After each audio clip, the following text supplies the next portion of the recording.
This is a new show called Thorin and Loco versus Worlds. Now, the name's quite self-explanatory.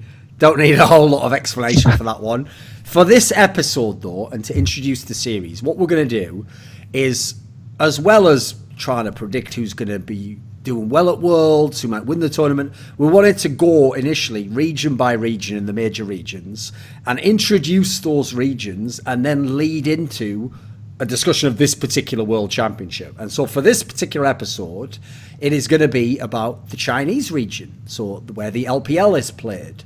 And our guest for this one, so obviously me and Loco, as you might have guessed by the title, are going to be on all the episodes. But our guest for this one is Kelsey Moser, and obviously she very much made her name and initially was heavily tied with the LPL, with Chinese League of Legends. Now obviously has some association with the EU LCS. Not even a joke. There's nothing underhanded about that. I don't know why everyone thought there was going to be a slam there. That's just factually accurate. I didn't say anything. So anyway, unfortunately, maybe just history precedes me on that one. So the good thing about this one is we're starting strong here, Loco, because obviously Kelsey legitimately has followed China for all of the LCS era. I mean LPL for them, but LPL era. And technically, even just slightly before when it was like Invictus Gaming and then WE and these teams that came up. So the concept we had when you came up with this whole sort of content offensive for Worlds was, like I said, to introduce the region. And so we will get to the three teams that are going for the LPL this year and how they will do. But let's start out with some of the history. So, Kelsey, when did you actually start watching LPL? Was it in season 2? Is it 2012 we're talking about here? Yeah, obviously there wasn't LPL proper until 2013, same with LCS. So, sure. But I did watch a little bit more towards the tail end of 2012. I wasn't really that familiar, but I did, what a lot of people do when they first find something they really, really like and are really, really interested in. They just go back and they find it. It was almost like the way you would approach an old TV show where you see the first episode you like, you just go back and you start watching all the oldest seasons. Yeah. So, but that was kind of how I approached it. So I have seen a lot of games from older TGA 2011, and which is the precursor to the LPL, right? Right, and then TGA kind of was the Tencent Games Arena that ended up being the qualifier for the LPL for a really long time before the LSPL was formed, which is now the LDL. But it was before that. It was there was frequent quarterly tournaments that everyone showed up, and then winning the TGA was the big thing, right, in China. And TGA ended up qualifying teams for World Cyber Games and stuff like this. So the first times we see China on the international stage was the World Cyber Games tournament in 2011. They didn't do super well, but there were a few reasons for that, things like this. So yeah, I've been familiar with the region for a while, and whatever I didn't see before, I kind of went back and watched. So. Okay. So I remember one of the first times I heard about China in League of Legends was in basically just before Season 2, which was when there was the IEM Guangzhou event where CLG went, and this was back when they had, all the old classic CLG members, Chowster, Sid Vicious, Hotshot, and they were expected to win this tournament because at the time, Western teams were everything. Korea didn't have a server yet. Loco was actually just left TSM at this point in time. Western teams were supposed to win this tournament, and obviously World Elite actually won the event. And this was back when, I think this actually might have been back before they did the swap of Xiaomei for Wei Xiao. I think they might have actually had him top, because obviously the meta was slightly different back then, the bottle lane orange being introduced. And then going forwards though, Loco, you can bring us in here because obviously when you were in the team that became Meg Frost and in the first few seasons of OGN, actually, people might not be aware of this, but World Elite competed in, I think, the summer one, right? And obviously the Invitational before. So you must have been aware of them already to some degree. What was it? Who were the Chinese teams in 2012 when you were coming up? So I don't remember the teams itself. I know World Elite, but I'll talk about key players in China that I definitely do remember. So Mizaya, he's probably one of the most famous Chinese players to this day. He's a classic TF1 trick. That's what he was really known for, but he played other champions really well. Just a very well-rounded, very good control player that was very famous in China, and also Koreans knew about because he was good. And probably the strongest player back then was Wei Xiao. So Double Lift will claim he was the best AD originally before he got overtook by Korean ADs. But I think even Korean ADs would admit Wei Xiao was incredibly strong. Like his mechanics were very on point. Playing versus him versus playing versus other ADs felt differently. I will say I got the best of Wei Xiao a lot when I played because was paired with a really strong support Mad Life, and our duo was really good. But individually, Wei Xiao was incredibly strong AD carry. And then also White, he's a big streamer in China now. I was actually really good friends with him. White was a mid lane player. He was very do or die. He was very risky. He reminded me of Andy a lot. And I think he partly owns a team and is also a streamer now. So those are like the big three players I remember: Wei Xiao, Mizaya, and Wise. And also I think Cao Mei, like the really good looking. Yeah, really good. He was just really known for being really good looking. So in Korea, like looks are really idolized, and everyone's like, oh, Cao Mei, he's a really good looking player. We didn't even know him as a good player, but we were like, oh, when he came over to OGN for OGN Invitational and OGN Season 1 and Season 2, we were like, oh, yeah, Cao Mei, really good looking player. This was, I think, part of why WE ended up being like so successful, not just in terms of the esports sphere, but ended up kind of like opening up more interest in China and esports in general, was because a lot of the players on WE were just like good looking, right? Classically, like Messiah has even done like some modeling and stuff like this, whereas you have Invictus Gaming, were sort of like neck and neck with WE at certain moments, but they looked like the typical stereotypical like gamers. Yeah, like had this sort of. For a lot of the Western audience, they're not going to understand why good looking is actually a huge part of being famous in Korea and China. I'll tell you a story. Tu Sin was a really good support player, but a lot of teams in Korea were hesitant to pick him up due to how much acne and bad skin he had. I'm not even joking. This is not like some hyperbolic statement. Like literally teams overpassed him due to how bad his skin looked.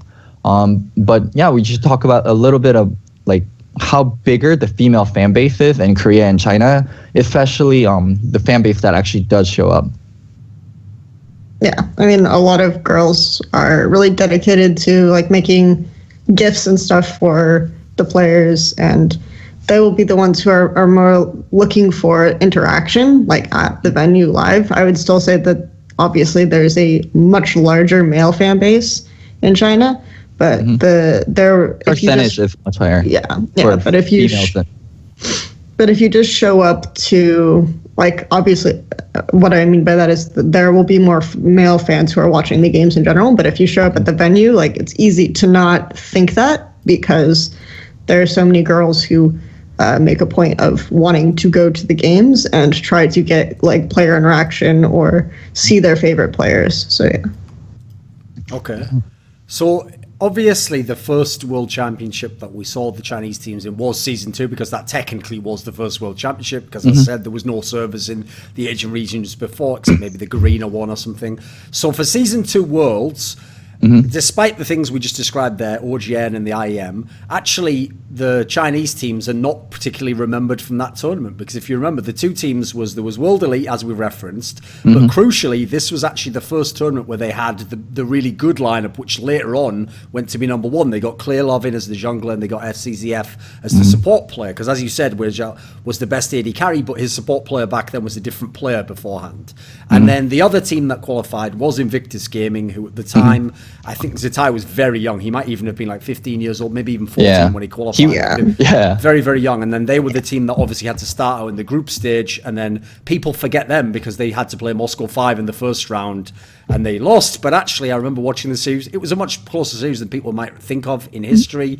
And the other matchup, obviously, was another European versus Chinese matchup, which was the WE matchup against CLG EU, which sadly is only remembered for the infamous restarting of the game over and over again, even though in some of the games, fair enough, each team actually had a game where they were like winning the game and then it just got reset completely. So at this point in time, Kelsey, what do you think the level was of the Chinese teams? I think it was pretty close, because most of this stuff you had to go off of was like online tournaments. because you had tournaments that were back and forth between IG and Zubu Frost. Like IG kind of gained this reputation for being sort of the Korean killers who did really well in the online tournaments and could put up a fight against like these types of teams. And if you went on and looked at the online games, like these were the Invictus gaming games were the ones you wanted to watch. Like Kid was a player who's also super young. Like people forget Kid was about the same age as Satai.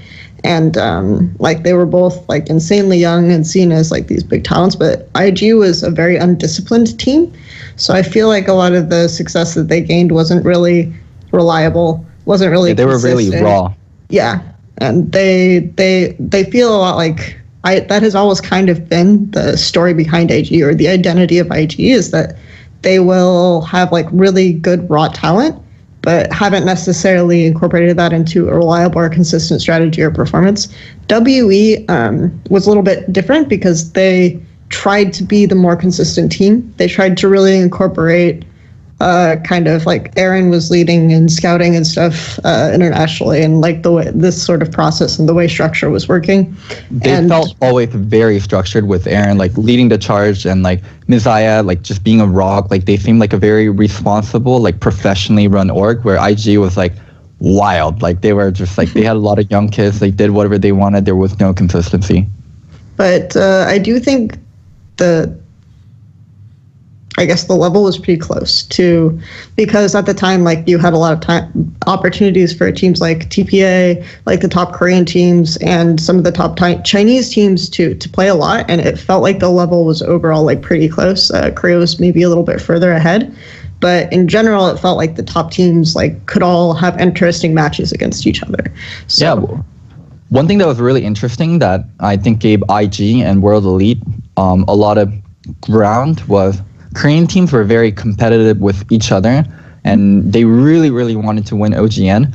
And while some teams scrimmed internally, it was very rare for, let's say, like a MIG team to scrim Najin. So to get more variance, they, instead of scrimming other Korean teams, which might have strategy leaks and also help the teams you're scrimming, Korean teams actively seeked out to scrim Chinese teams back then. Right. It isn't as common now. There's like 10 great Korean teams and you can have a lot of variance. So it's very rare Korean teams will scrim non-Korean teams, because now they feel like it's Korea versus the world, where it was more MIG versus Najin back then, or like internal Korean fighting.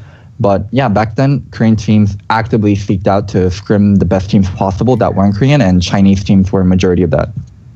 Okay. So the interesting thing is, when we come into season 3, and we're now starting to get to when people will start to remember, because this is the LCS era, and so obviously over in China it was the LPL. The sad part is people are going to forget, because at this point in the story, WE actually leaves the story. They're not going to be featured for any more worlds. But it was actually after season 2 was when they hit their zenith. This was when they had the period where they won whatever, the 33 games or something. It wasn't matches, I believe it was, in a row or something, including all online and offline play, including IPL 5, obviously, most notably, and were the number one team. But then, interestingly enough, when the LPL began, well, just before that, when they had another one of those TGA tournaments, was where they lost famously to Invictus Gaming. So you might think in this story, right, so does Invictus Gaming become the best out? No, because actually the two teams that represented China for Season 3 Worlds, to skip ahead, were two teams that we didn't know about back then, that weren't the best teams. They were obviously the OMG team that rose up and won the LPL, and then right before Worlds, we had this interesting scenario that Kelsey can tell us about with the RNG team, just Royal Club back then, and that was a scenario where the player Loco mentioned before, Whites and Tabe, were in some very weird scenario where they like clan hopped around in the summer or something and then last minute came back. So what was the story of the Season 3 Worlds teams, the Royal Club and OMG, Kelsey? How did these teams come about when, before it had been this hegemony of IG and WE? So I think a lot of it came down to WE having a lot of internal arguments exacerbated by some of the more like stable kind of slow-paced approaches they were doing were being challenged by the way that OMG wanted to play. Like I think of SKT kind of as like huge proponents of the pick comp in Korea, whereas like OMG were kind of leading that really, really effectively in China and like doing really interesting things with vision that Chinese teams hadn't really done previously. And they were just like kind of leading the really, really aggressive sort of style. IG also became a much more aggressive team. So for much of 2013 spring, actually, IG were winning. IG actually won the regular season that year. So IG were still doing really well, but IG were not a team that were consistent. They were always like a team that could do really well in best of one scenarios or single games. And then OMG ended up doing extremely well in the playoffs and came ahead with the very first win in the LPL playoffs. So that was one side of it. You also had teams like Positive Energy and Starhorn Royal Club that were kind of taking the approach of WE to playing around like these really great AD carries. I feel like in China, there's always kind of this, the best player in China right now is X role player. So all of the really, really good players in solo queue want to practice that role, want to like kind of sort of emulate or copy that. So Wei Xiao ushered in a kind of nirvana of Chinese AD carries. And then after that, like you had Clear Love ushering in a bunch of Chinese junglers. But at this period, obviously, like there were a lot of Chinese AD carries who were coming up that were young, who were kind of wanting to challenge Wei Xiao a bit. And you had these bottom lanes that would play more aggressively and also be able to kind of challenge or go toe-to-toe to an extent with WE. And I think that kind of threw them off a bit, and they took a little bit to adjust or change the way that they were approaching the game. So that I think really hit WE hard. And we had teams like OMG become this very consistent, very high-level force, especially going into summer. And then Positive Energy was a team that ended up kind of upsetting IG in the spring playoffs, actually. So they were the team that ended up beating IG in the spring playoffs. And then Positive Energy looked like they had a very strong bot lane. And then you had Royal Club, who were like kind of, sometimes UZI was half in, half out. Tabe was half in, half out, but the team came together really well. They were really good at kind of, when they played against other teams, figuring out how they worked and developing like specific strategies, like their ward placement against OMG in the regional qualifier to get to Worlds was very tailored for the time and very specific to that team. And they understood like the way OMG wanted to play their level ones and countered that well. And I think because of that, OMG didn't want to scrim Royal at Worlds, right? Mm-hmm. So Royal ended up having to find completely new scrim partners, and Tabe famously like would knock on doors and say, like, can you scrim? Because he was the one who spoke English, obviously, as people remember. But that Royal team was Whites, Tabe, and Uzi, right? Those are the three players that we would recognize. Yes. You would also remember, because he played in LMQ, he changed his name. Yeah, Ackerman. Oh, Ackerman. Yeah. You would remember. And then No Name. He was on LMQ later. Or not No Name, Lucky. Yes. No Name was the jungler for LMQ. Lucky was the jungler for, like, there was actually a really good Chinese documentary on Lucky about, like, how he was basically hard blamed for that world championship. And it's, like, basically him crying and talking about how he retired because of that and all this other stuff. So, yeah. It's actually interesting and it's well made, but yeah. That RNG team felt like a really dysfunctional family. Like they felt close, but they felt really dysfunctional. And when they got their things together and like they worked, they were really great, but they always were like a ticking time bomb. I feel like that's true of a lot of Chinese teams. Is that they're very, Chinese teams have been historically like not super structured staff wise and very player run, right? So and the schedules have been so black. I hated scrimming Chinese teams. We'll scrim at 4 p.m. It'll be like 6 p.m. and they'll be like, "Hey, we're in the lobby. Where are you guys?" From like, we messaged you at 4 p.m. You guys never showed up. So we started playing solo queue. Like, what the hell do you mean? Oh, VPN. Sorry. Like, oh my god, they were a nightmare to scrim for most Korean teams. Yeah, and I think that more than like even the level of the level difference probably led to Korean teams scrimming Chinese less, is that famously Chinese were just very bad scrim partners, even against each other. Like when WE, EDG, these types of specific teams started to stand out because they would be more structured, because they would like not like scrimming other Chinese teams. EDG famously scrimmed primarily LSPL teams when they were coming up later because they always just felt like the LSPL teams were hungrier and actually wanted to win, so they would take scrims more seriously. Whereas for most Chinese teams, it was just like they would screw around or they would do something different. Like OMG would always put players in different roles, right? And stuff like this. So it was, but yeah, it was really. I do think that there was a lot of like lack of organization, and so the best Chinese teams were always kind of the ones that had a really strong team captain who was also a really good individual player. So like Wei Xiao was very strong. On the older side too. Yeah. So where all the young kids would like line up and like listen. Yeah. So Wei Xiao is, I think age matters a little bit less in modern Chinese culture than Korean, but it still matters obviously. But Wei Xiao would be like someone who was. Wei Xiao and Clearlove would butt heads a lot on the old WE team, but they would be like really strong voices within the environment. And like Wei Xiao was so good that the team would kind of respect him to an extent, right? Okay. And then you would have Whites was a figure like that as well, definitely. So that ended up being kind of the way that those teams rose to power, or that those teams got things done, is that there would be an individual player who was like a very strong task master. And Tabe was good at kind of like translating this into like something that was a productive environment, right? Like him and Whites had a very famous friendship that obviously was also a controversial one, but we don't necessarily have to talk about that.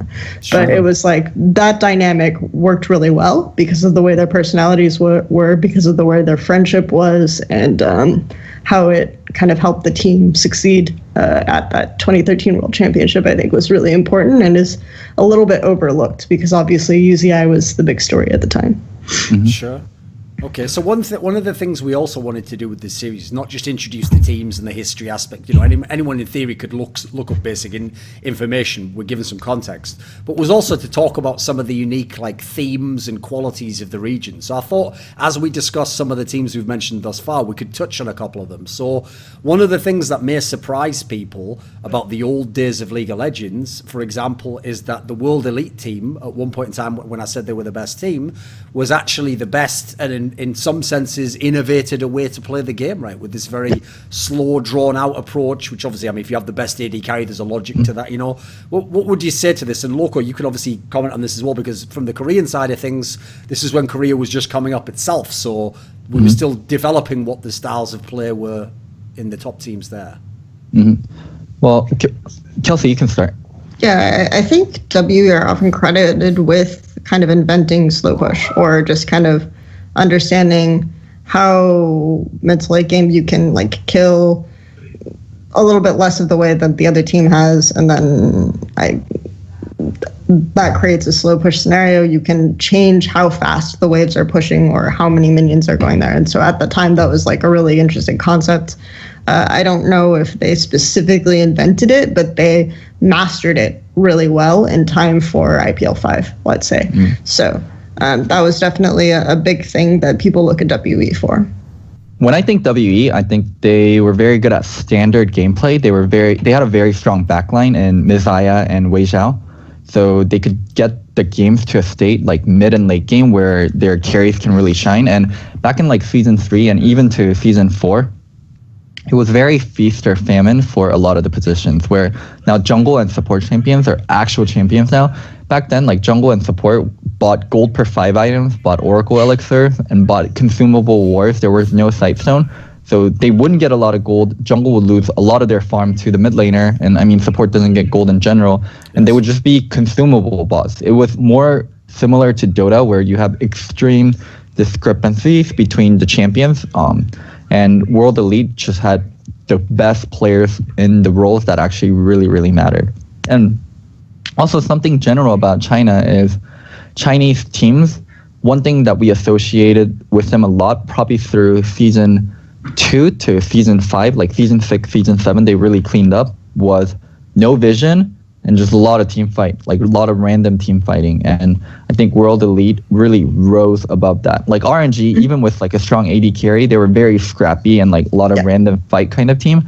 But that was something really special about World Elite compared to the other Chinese teams in the past, which was this team plays like a Korean team. All the other Chinese teams were just team fight, no vision. And I would say to an extent, OMG before, like pre-season 4, like in 2013, one of the things that OMG were really good at is like aggressively positioning their vision.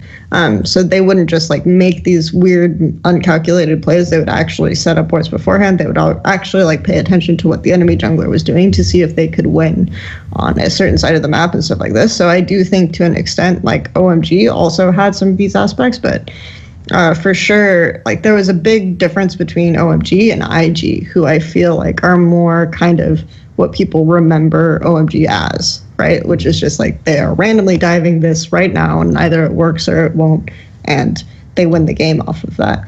So I think that OMG had a really good approach, which was like very jungle mid-driven. I remember a lot of Western teams came off of that event and said that they actually learned a lot in terms of how to set up vision as a jungler from Loveling. So there was an element of that as well in the OMG team. But I think WE were kind of, if you want to pick one team that was really kind of more macro oriented and could really pioneer that kind of more strategic approach in the Chinese region, that would probably be the one that you would look at. Okay, because in line with some of the things you've brought up here, so yes, obviously the WE slow push style, as you referenced there, people most famously, this is how you can tell like the league really started blowing up year on year around season 2, season 3, because everyone in their brain from season 3 just remembers all those OMG games from Worlds, and that's where that whole thing came from, that people thought they just towered over all the time, which obviously very few regions did at that point in time. But another factor that ties into this is let me think, what was I going to say? Oh, yeah, here we go. So it's the fact that people often associated China, this is in part due to the Royal Club team, obviously, with just late game team fighting. This is one of the few strengths even people who didn't watch the LPL often said that the Chinese teams had, right? Was it just teams like WE or Royal Club who had, amazing AD carries?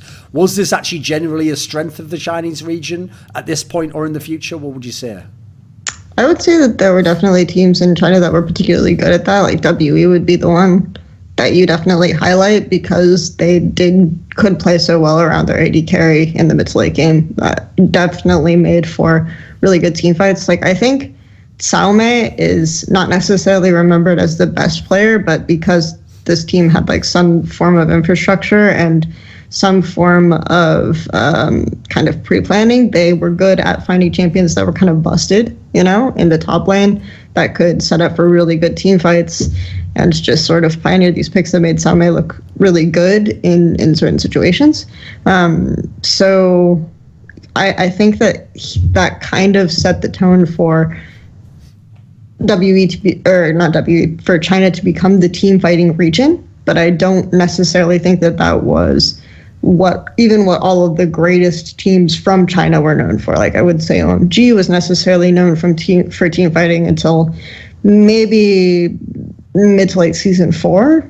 I think they became a pretty good team fighting team at that time. I wouldn't say IG were the best team fighting team. I would say Positive Energy were pretty good at team fighting. And I would say that Royal Club and WE at that time were pretty good at team fighting, but it wasn't kind of a uniform thing. And the perception of China has definitely been influenced by the fact that you saw so little of them. And if you were a Western fan, you would watch Korea, right? You wouldn't necessarily watch China. So I think it was hard to watch, and was the worst reason. So as a Western fan, you really had no reason to watch China. Yeah, so it was so I think that kind of has allowed specific Chinese teams to sort of dictate the reputation of the entire region from a Western perspective for a really long time. So, okay. So if we move into season 4 now, like a lot of that, by the way, for anyone wondering, this isn't going to be like a 4-hour episode. A lot of that was set up, I made it the part that people will know the least about that we introduced them to. But if we move into season 4, so the big change now was obviously that, again, we had something of a shuffle, because even though the two teams we just talked about, OMG and Royal Club, in slightly different incarnations, did go to the next Worlds, the dominant team by the time season 4 Worlds came along was the team EDG, who at the time was all Chinese. This was when they had Name of the Positive Energy team Kelsey was just talking about, and they had Clearlove and FCZF from the World Elite team, because there'd been a split with those players, and Aaron, the former coach of WE, formed this EDG squad. And interestingly enough, despite being a very different team to a lot of the teams we did before, became very dominant, right, Kelsey? Yeah. The traitor team. Yeah, they were known as the traitor team because I think the way that, and a lot of people talk about really long player contracts, is also a symptom of the Chinese region. It's becoming like more acceptable in NA to have 3-4 year contracts, but in China, you would have players on like low-key 5-year contracts, right? Where it was just, but we signed them and we are willing to give them a job even after they retire, like within the organization. Okay. This is a big loyalty factor. Like family loyalty is really, really huge in China. Not broadcasting kind of your internal squabbles publicly is really, really huge in China. So this idea that you kind of are a lifer on certain orgs kind of influenced, and the fact that WE had so much success and China really loved this team, like they were the Chinese national team from the perspective of a lot of people. The fact that you had this split off before the contracts ended made a lot of people feel like, and a lot of just weird things, like Wei Xiao's girlfriend doing interviews on the LPL broadcast was like sending questions, very barbed questions towards players like, this team is much better without Clearlove and FCZF, isn't it? Right? These kinds of questions. And obviously there was people on, I remember WE, I guess a WE art designer for their social media page posted stuff like, I wish Clearlove would get hit by a car. So there was like this kind of really big feud over the fracture of an organization and players going to different teams, which now we think of as just like normal, it happens, right? It's whatever. But this was a really big deal at the time, but you had EDG, which was supposed to be actually a super team, though they went about it in a way that was, they wanted the team to structure in a cohesive way. So they had FCZF and Clearlove, which were like the support and jungle kind of core from Team WE. You had Coach Aaron. And then they brought on Name, who was actually considered the best AD carry in China by most people at the time, because Wei Xiao was kind of on his way out, and even though Name didn't go to Worlds, like Positive Energy's bot lane was considered like the best bot lane. So they brought on Name, and then they had Koro 1 and Yu, who were rookies at the time, but they looked really impressive in the scouting that EDG did. So they ended up putting this together and thinking of it a little bit as kind of a super team, right? So, and it ended up performing extremely well. So, at least domestically, right? So, yeah, that seems like the first era where general managers and teams are actually starting to put together a roster where it makes sense overall, not so much, we had these players, now we need to replace one, now we need to replace one, now we need to replace one, and you're just like band-aiding on solutions. Like you're actually like thinking about how the team is going to function and actually bring together rosters. And teams with Aaron on them always tended to be teams that had more of a structural approach in terms of like how they wanted to set up the team. Like famously, Aaron was responsible for recruiting Clearlove and FCZF to WE initially as well. So yeah, I mean, I remember even as a non-Chinese fan, I remember how big that split was. I remember how much hate Aaron got and like how much hate just in general EDG got.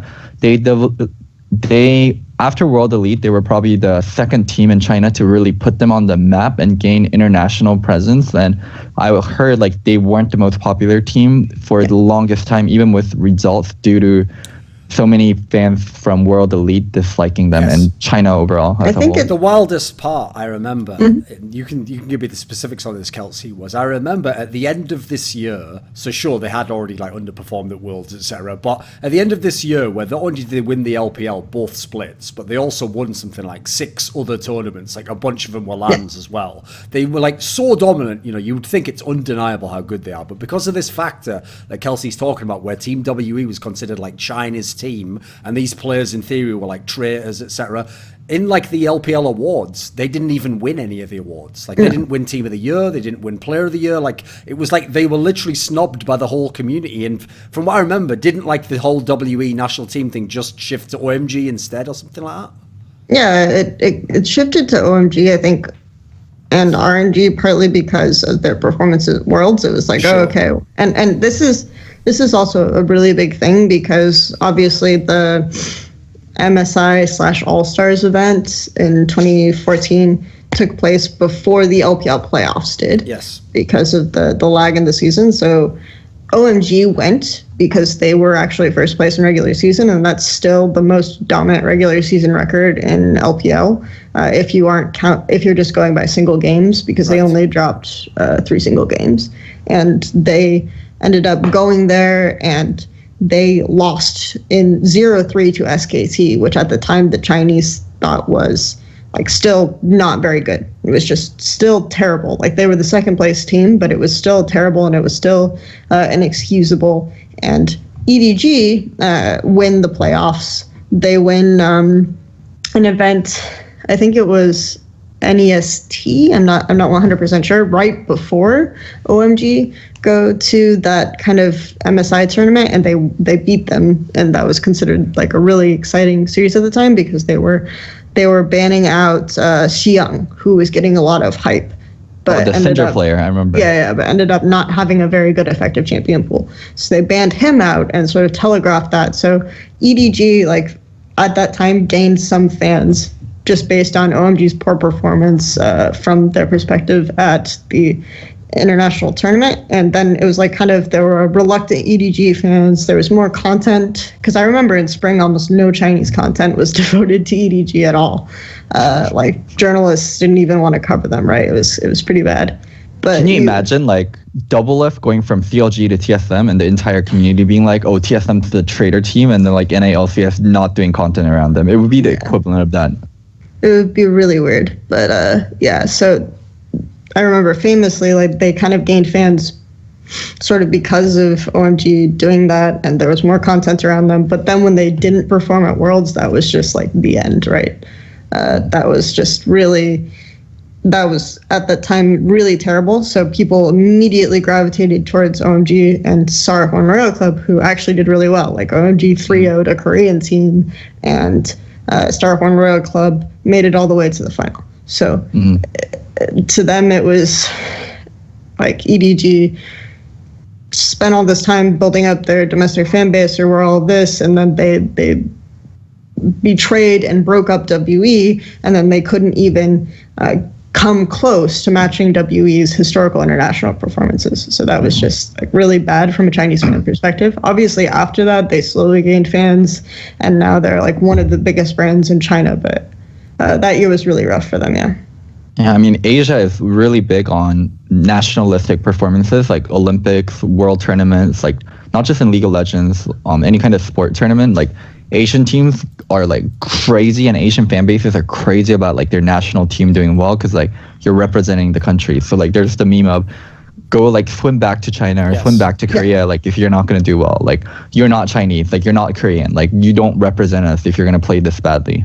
It's really like negative and positive. Like, what's funny about that is I realize everyone, exists in their own little cultural bubble and sees things their own way. But that does make me want to say to people like Doublelift and Bjergsen, when they got like hatred after last Worlds, it's like, dude, they gave you like half a decade to show results. These other countries, if they failed once, everyone was telling them like, fuck off, we hate you, swim back. Like, that's if you failed once. Like, they're actually fairly forgiving Western teams. Like, exactly, yeah. Like, the expectation is win every single League of Legends tournament you're participating. And if you don't, you're a failure to Korea. Like, that's the Korean expectations. Like, you make finals and you lose to a Chinese team, like, Korea is over. Like, we should have sent a different team. Like, why the hell did you go?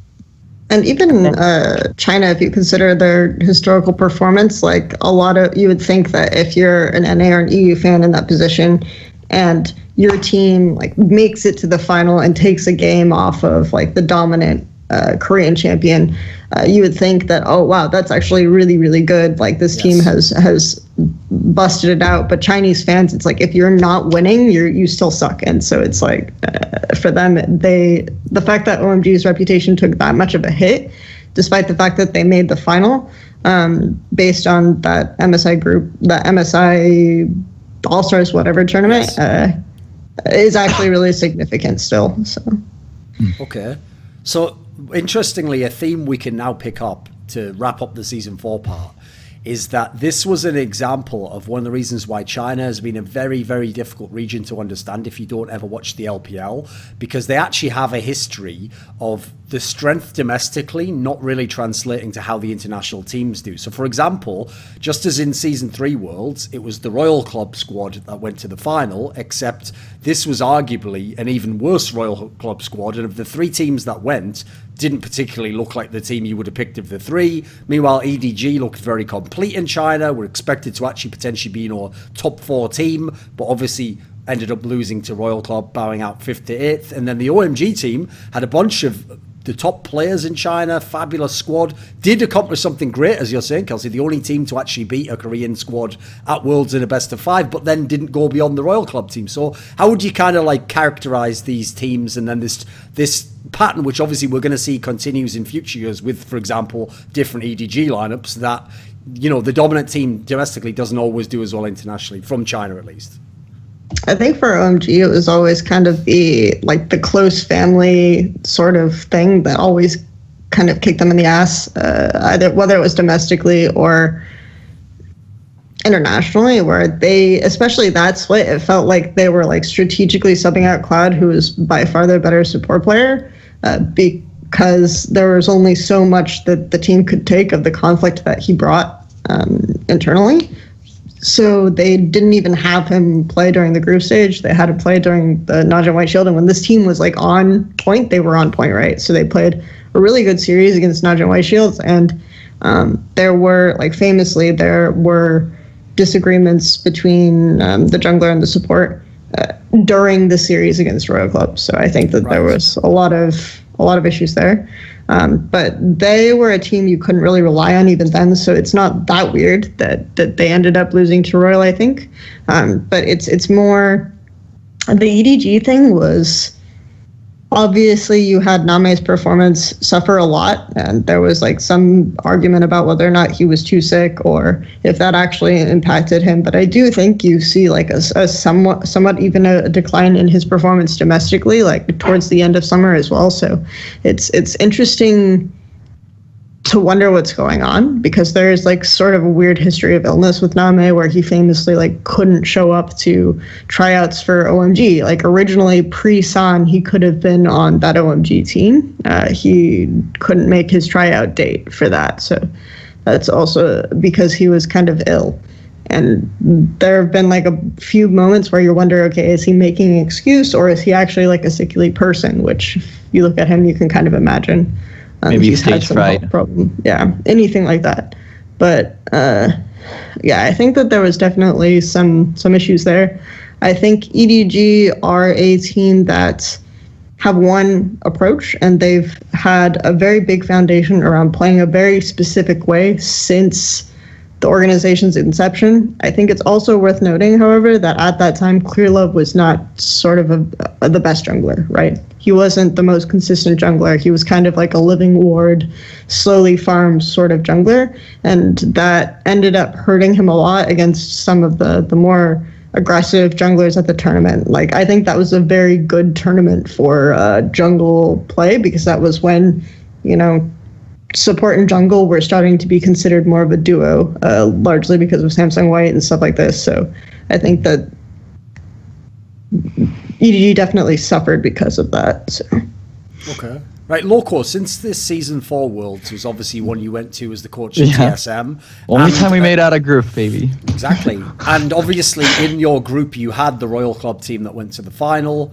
And Yeah. then combined with that, even though Najin obviously like let the country down in terms of their performance in the playoffs, this actually was one of the strongest Worlds representatives that were sent, because the two Samsung teams were obviously the clear two best teams in the tournament. Like, because we're only going to be able to beat each other anyway. And if people remember, the Samsung white team was obviously unbelievable early game and usually just won all the games immediately. And then the Samsung blue team was one of the best late game teams probably ever to be seen in League of Legends. So what was the perception in Korea and in the West of the Chinese teams, of teams like Royal Club, etc.? Because it seems like at the time they can't have been super highly respected, right? Because I mean, when you look at teams like Samsung Blue, you know, they seem as Samsung White with their jungle and support, it seemed like they'd almost figured the game out.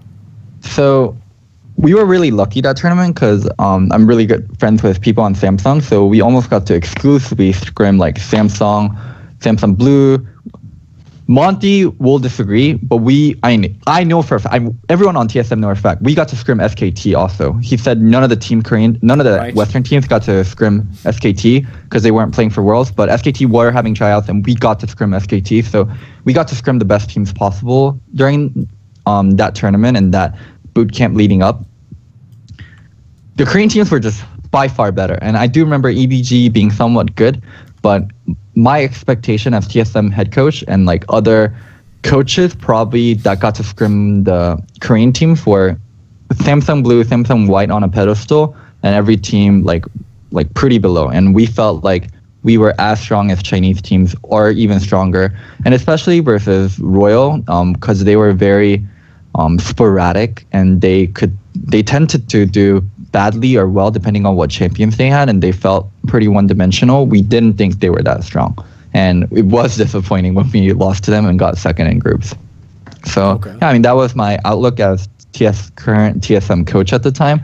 So it might be a little bit biased due to the teams that we got to scrim and how we viewed Royal and like the expectations we had on ourselves, because we were coming off like a really good high. So, but yeah, that was my personal thoughts as a TSM coach back then. I remember watching your vlog or something about this and recalling that you couldn't even come up with the name of Royal's top and mid. So to me, that suggested the level of respect that you had for that team, which I don't really know if that was justified or not, but I do think that this was sort of almost a mistake that Western teams made. I don't necessarily think that overall, like the gap between China and NA, or EU was like that monstrous necessarily at the time, but people a lot of times kind of read Chinese teams for how they would play in scrims, right? They kind of did at that time as well, and famously, like China still was awful in scrims, and most Chinese teams didn't even perform or show up in scrims very well at all. So I thought that was also kind of a factor in terms of the narrative that was around those teams, because I do kind of know at least how OMG was behaving in scrims at that time, and it was really questionable, to be honest. I mean, it was arrogance at the time, but also the scene was really different. So now we view Korea number 1, China very close number 2, and then Europe NA, and then like all the other regions. But back then it was Korea number 1, and NA and EU were very, very central parts of the global scene, where China was very far off, and they had like good performances. They had very sporadic performances, so it was very easy to believe Korea is number 1, and then the top European and top NA teams are the ones behind them, and Chinese teams are somewhat lagging, with like EDG being a standout. Okay. I remember that being the perception and being kind of confused. I think a lot of it had to do with, at that time, a lot of the macro play in China was really poor. I do agree. There were some things that I actually thought Chinese teams did really well, but there was a disrespect for just like kind of the team fighting and the way that a lot of Chinese teams put thought into like how to stack ultimates or set up this type of play in a team fight or anything like this, that I don't think was looked at in Western regions as much. And I think that it was like consistently kind of the team fights that hurt them, even against teams like OMG. at the time. So I think that there was like kind of a disregard for that. And a lot of this was championed by people like Monty, who obviously had a really big say in the global sphere at the time and would say things like, well, just don't fight them, right? But Monty viewed Korean play as very superior, and like he viewed teams that strayed away from that as pretty bad. So teams like RNG and OMG probably had a low score for Monty compared to teams like EDG and like Alliance and TSM, where we played the more Korean play style. Yeah, I don't even know if we can say that like TSM, Alliance, whatever, played a Korean play style at the time, but I think we modeled ourselves after Korean. Yeah, so I think it's fair to say that China had a different approach by and large, right?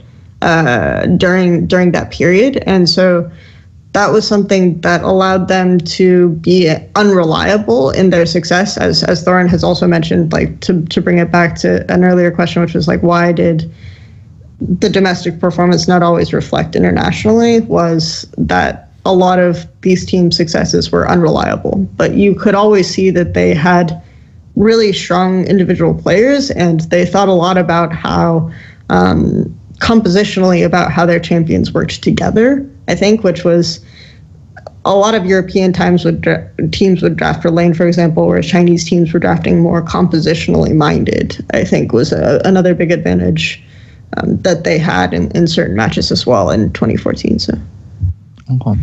Okay, so if we move to season 5, this was obviously the season which, with its culmination at Worlds and the Chinese teams all doing poorly, not a single one was able to make it to top 4. EDG actually ended up only finishing 5th to 8th and famously lost to Fnatic in that one, if you remember. And then IG shit the bed in that fucking group stage where like Kakao made an absolute fool of himself with that Skarner game. Oh, and yeah. then Ooh. the third team was, who was it? Who was the third team for LGD. 2015? LGD. That's right. Yes, obviously. Mm-hmm. So this will now tie in. I also like to forget that LGD were there. Exactly. So obviously this infamously poor performance, till very recently, basically until last year, still dominated people's minds. But if we wind it back, the season began with the infamous Korean exodus, where the Samsung players, all 10 of them, left and went to China. And so obviously we had Pawn and Deft coming over from both the Samsung teams to replace the mid laner and AD carry of EDG, who's the number 1 Chinese team at the time. And then Mata and Dandy at the time went to Vici, which ended up being irrelevant.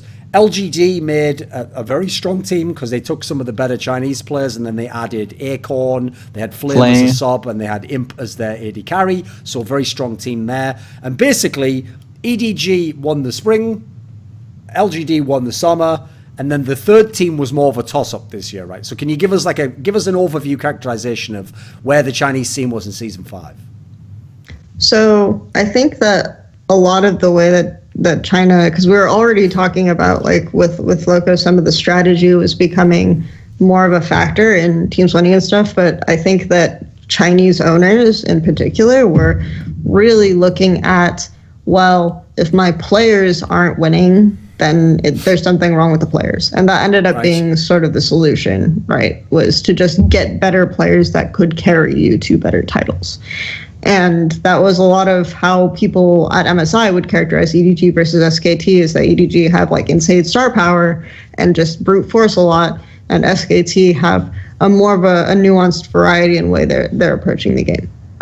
So that I think that really, really kind of that mentality was really what brought about the Korean exodus. And I think that mentality is what ended up also costing them a bit in 2015, is that they had very fragmented play that they were developing throughout summer. And I remember I interviewed PYL after kind of halfway through or towards the end of the first week of group stage, and he basically said, support for LGD. Yeah. This was the support for LGD and team captain. And he basically said that they thought that even if they didn't practice or they didn't prepare, that they would just breeze through group stage, because obviously China is the best region, like following MSI. Like he said this, like in the interview. So there was just not really a lot of attention to. I remember Wayless, who is the mid laner for LGD, would famously say on stream, even if I intentionally int or intentionally feed every game in scrims, I get carried, and we win anyway in scrims. Man, and this was kind of before the downfall. Yeah, this was too well. this was kind of the attitude that LGD were projecting. But I also just think that in general, the entire approach, which gave them short run success for sure, because they won MSI, which was what kind of ended up irreversibly changing EDG's reputation, for sure, making them a much more famous, much more well-loved.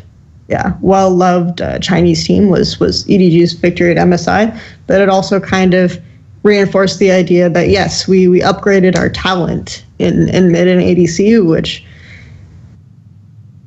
ended up being the overall narrative of what happened. But like when they made the change, some people were questioning whether or not that was true, whatever. But it ended up being what rippled through was just like, let your Koreans carry you, right? And you'll win.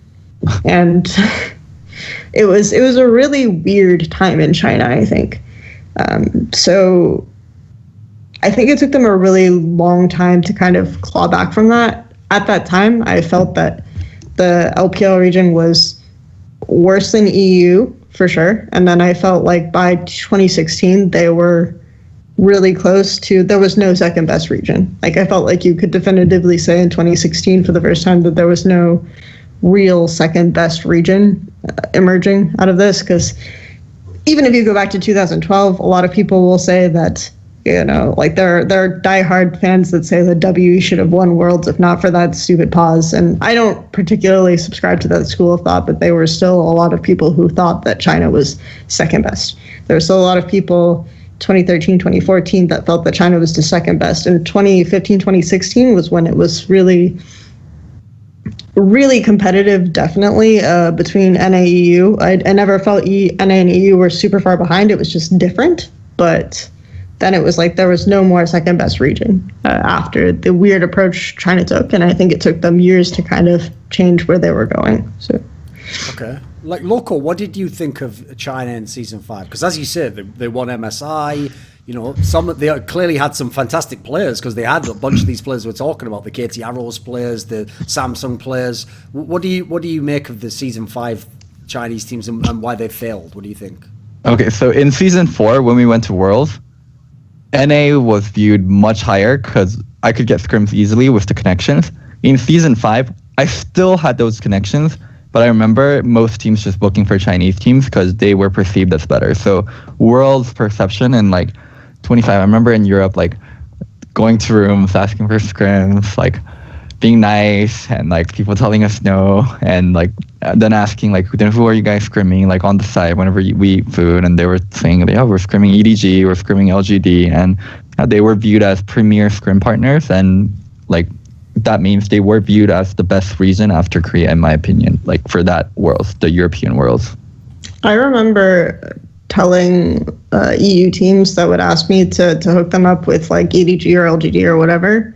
I remember telling them that I even had some people ask me if they should consider boot camping in China instead of Korea, right? Mm-hmm. I remember telling them that Chinese teams are awful in scrims. Like, they're still going to be bad scrim partners even then, and that should have been a pretty good indication that China was still lost and confused, but obviously I didn't read it as that. So, okay.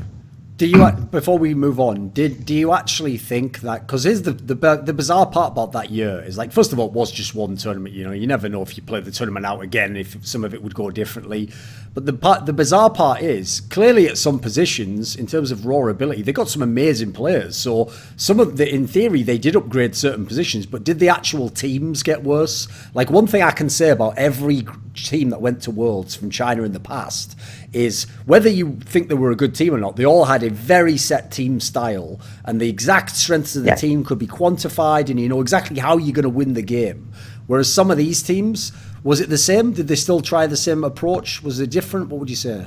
Let me preface before Kelsey answers. Mm-hmm. That World was the Darius, Skarner, Mordekaiser, yes. What was the fourth one? Was it Gangplank? Gangplank patch, where it changed super dramatically, and Riot got a lot of flack for that. the entire season and the Worlds could be looked at like almost two different games. The Worlds patch was super wild. So Right. I will say Chinese teams historically have been bad at adapting, and that probably played a part. I think, yeah, especially, I think at that point, Chinese teams some Chinese teams, if you believe them, didn't even really prepare. And that was like a really bad Worlds patch that he brought up to not prepare for, obviously, because you can't just play the same sort of stuff. You can't have the same pick priority. I remember the LGD TSM game where they opened GP, and I know that at the time LGD didn't think that, or no, it was Mordekaiser, right? Yeah. At that time, LGD didn't think Mordekaiser was that important, and I actually didn't mind some of the responses they had in their drafts in that game to the Mordekaiser, but they didn't execute it well. They hadn't prepared the strategy. That it felt like they were throwing a strategy in on the fly, and there were like times where Imp was being melee for no reason. All these other weird things that LGD were doing. I think they went in way too cocky, and that was a big factor. So there were times where I think Chinese teams definitely should have performed better than they did, but that's still a factor. So I still feel like that's the case. It isn't all that like, oh, it was doomed from the beginning of the year or whatever. But I do think that there was less of an identity to a team like IG, for example, than some of the other Chinese teams that went to World Championships. LGD and EDG, I felt, still had kind of a clear identity, but LGD had super high highs and super low lows. And there was a lot of misdirection and confusion in general going into the entire plan for LGD that season, for sure. And combination of arrogance plus having multiple people that speak different language, with different culture, like the Korean and the Chinese players, plus the World Patch, like those combination of three just blew China up for that year. It was a perfect storm brewing up. And LGD also famously had the whole thing where, like, low key, their coach was Homie, right? But he was technically coaching two teams, like the Vici Gaming and LGD, when he shouldn't have been. We don't talk about that. So they had to bring in Chris, who didn't work out for various reasons, and he claimed it was because he didn't like being usurped by Homie, right? And then you have Firefox coming in, first time he's ever head coached a big League of Legends team, and his first real event is after the playoffs is the World Championship. So there are going to be major issues with that kind of behind the scenes stuff as well. So yeah, it's just, I'm not making excuses, because I do think that the Chinese teams had the different approach, had a poor approach, and didn't really understand what they were doing, and just were not as up to snuff as a lot of people thought, including me, thought they were. I think that definitely matters, but there was so much weird stuff as well that led to them basically just completely bombing out, to the point where I remember I actually bet against LGD in the TSM game. So There you go. Yeah. All right. Okay. Right. If we move to season 6, then one of the differences is this was the season where Mata became relevant again, because he moved over to the Royal team and actually won the spring split. This was when, for people who don't remember, this is one of the reasons why Uzi had a very tortured career, because this was before Uzi was on the team. It's when they had that guy Whoosh, and if you remember, they obviously went to MSI and actually did very well, but got fucked over by the fact that SK Telecom did really poorly, and then they played SK Telecom in the semi-finals. So they probably were the second best team there, but that's a side topic. Then we had the EDG team. Initially had the same team basically, but then in the summer went pawn because he'd had these like illness issues the whole time anyway, and in came Scout, who'd been the backup mid laner for SK Telecom, if people remember, and actually EDG won the summer split, which was when Uzi had now actually joined Royal, hoping he was going to win the LPL, but didn't win it again. So then we got to Worlds, and this time around, it was a similar story. You had two clear-cut teams who went, basically the champions, EDG and RNG, and then you had a third team which came out of the Gauntlet, who, for these years, the Gauntlet was always brutal. So this was the year, right, where it was Chao Gu who went, right? This was 2015 was the Chaogu year. 2016. 2016 was the year Aimee went to Worlds. Aimee, that's it. Yes. Yeah. Okay, yes. Chaogu never went. Well, Chaogu never went, but Chaogu was like people thought Chaogu was going to go 2015. that was the year where they lost in the gauntlet. Yes. Okay. So give us some insight into these teams then. So Aimee was. It's still mind blowing to me that they ended up going. I think a lot of people. Some people thought that they were really good dark horses, and they definitely won out, and they deserved to win out. But it was that format was so weird. The regional qualifier, they've changed it so there are no teams that can possibly play 2 best-of-5s in one day anymore. So thank God for that. Or Snake played 2 best-of-5s in one day. Every single series was 5 games. Regional qualifiers in China famously are like 5-game marathons from start to finish. And Whoa. Yeah. So that was such a weird series, especially, and it was a very emotional. And I remember being in China for that tournament, so it was like a really exciting tournament as well to be in.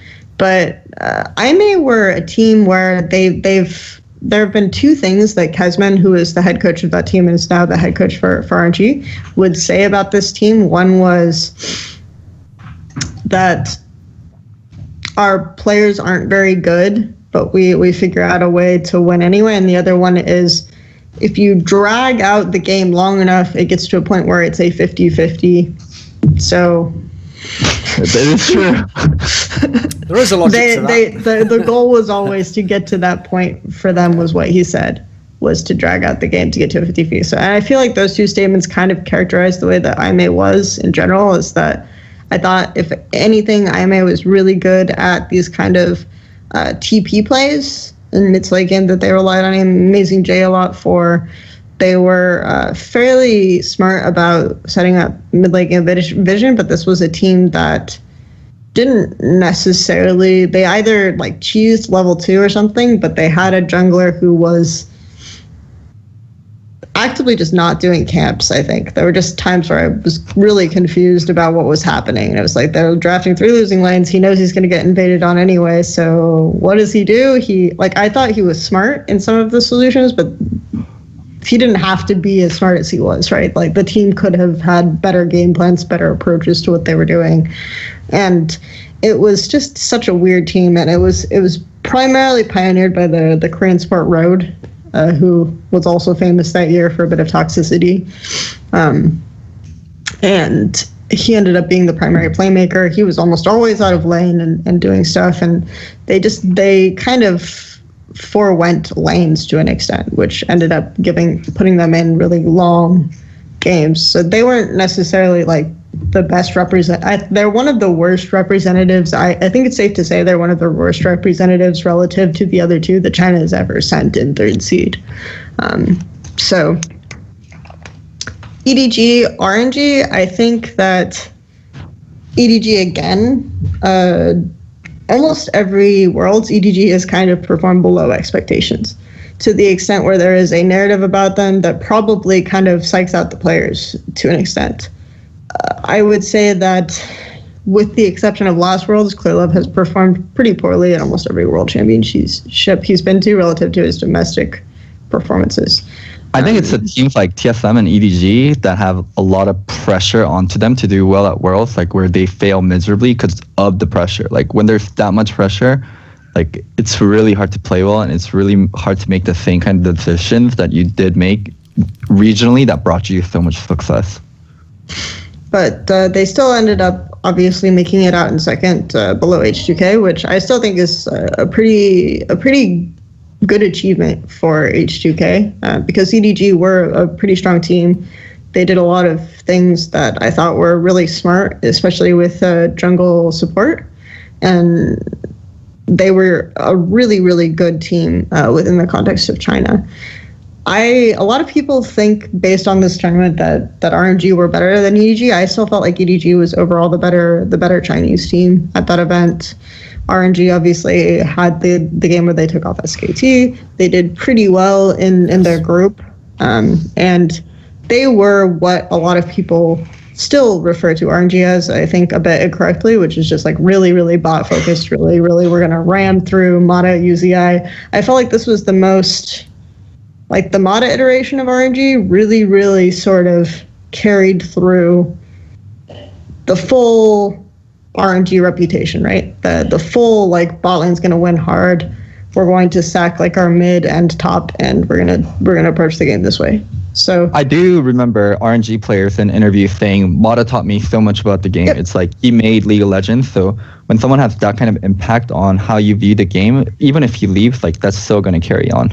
Yeah, I think actually which we'll get to a bit more when we talk about the way RNG are now, I still think Mata kind of initiated an approach within RNG to look at the game in a more structured way, but I don't think that came through in the 2016 season. I think that came through in what their all-Chinese roster brought to the table in terms of what Xiaohu remembered. Like, Xiaohu was one of the more vocal.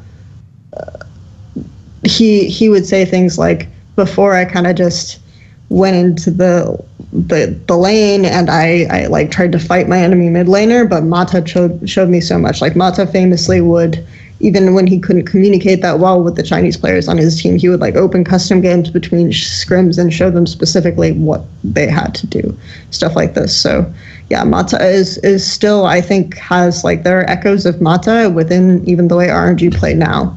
And that's why the KT RNG matchups are interesting, for sure. Okay. Right, let's move into season 7 then. So last year, we're not that far away now.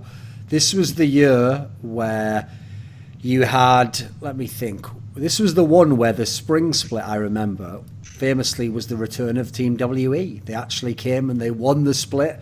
Also, part of the horror story of Uzi's career, if you know anything about it. Like, that was one of the ones that left a mark, put it that way. So Team WE inexplicably won the split, and naturally obviously went to that MSI where people most famously remember they played against G2, for example, and it was EU who came second at that one.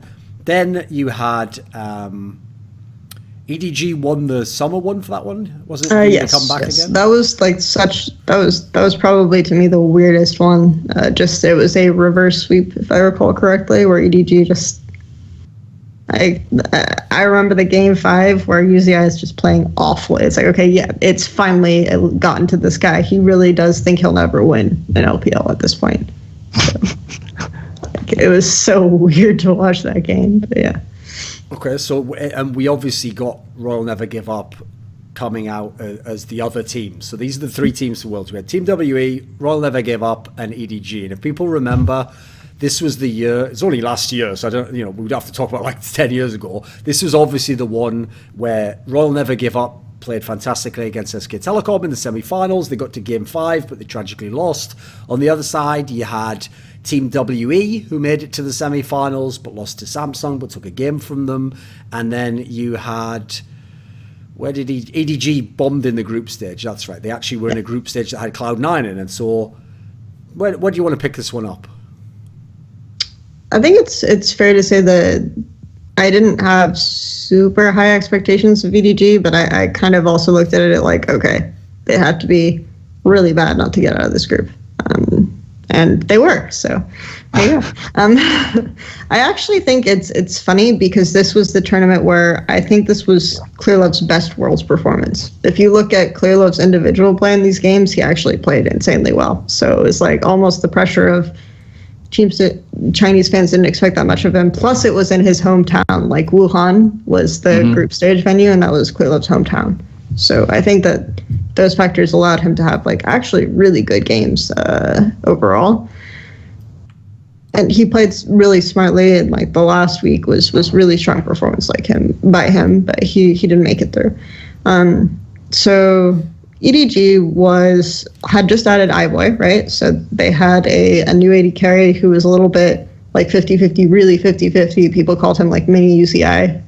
Famously, when UCI was younger, a lot of his performances were really, I'm gonna 1v5 this team fight, and it's like, nope, you're not. But sometimes he pulls it off, So that was sort of the way it is. I think Scout was really, really overrated going into this tournament. Scout had even EDG going into this tournament would call him the double-edged sword, right? So he was a little bit all over the place. I think EDG were a team that were really kind of almost the IG of the era, finally, going from like this very methodical team to this like really sort of 50-50 based on strong performances from bot lane or mid sort of team, which was really kind of a weird team to watch. And they downgraded, like, you can't get better than Deft and Pawn. And they obviously downgraded into two worst players, in my opinion. I think Pawn's performances were really poor, so it justified changing it. I do think that, obviously, they went to Zet, right? Because they were clearly waiting for iBoy to come of age, right? And I still think iBoy has it in the can to be, like, one of the good Chinese AD carries, but he obviously wasn't there at that time. He had played, like, 20... stage games going into that world championship. So it was just such a weird, it still baffles me. Like, that's one of the weirdest LPL series, even weirder than the Royal OMG series in retrospect, is just like the EDG getting first seed going to the Worlds. Because nearly every series, like from semifinals into the regional final, every series was a 5-game series. And that for that qualification period. So it was really strange. RNG was a team that I definitely thought were really, really good, but I actually thought WE could be the best team in China going into that. There was a definite possibility. So I expected a lot from them, even though their style wasn't necessarily the most, like, I think they had really good communication between top and bot, which is sort of rare for a team. Like, they set up plays that way really well. They had a good approach to, like, defensive play, and they always had really good front-to-back team fighting and really good Baron setups, to the point where they had, like, vision in good places tailored to the team they were facing. They had a good approach to bot lane side wave management during as Baron got closer, and so I think that was something that helped them a lot and made them stand out in the region. But RNG ended up being really favored because obviously this was the Ardent meta, and I still think of RNG's success in the context of the Ardent meta a lot at this Worlds. Like, RNG they ended up being the best bot lane, I think.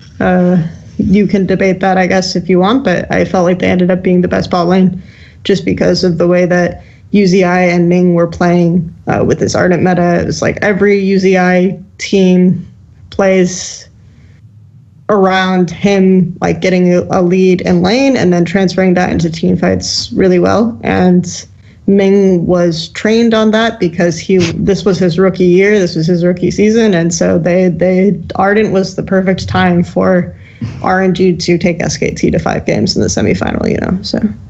Okay, right, Loco, that Worlds, because of the fact, as I said, SK Telecom almost lost to RNG, WE took a game off the Samsung team that actually eventually won the World Championship. This actually was a Worlds that already felt like what happened this year was possible. Like, China could rise up, they could become the second best region again, in line with what you were saying earlier on. What do you think of Season 7? And because obviously we're going to talk about Season 8 now. So what are your thoughts on Season 7 China? I want to keep the topic as Korean or as Chinese as possible, but I think it was the beginning of the downfall of SKT.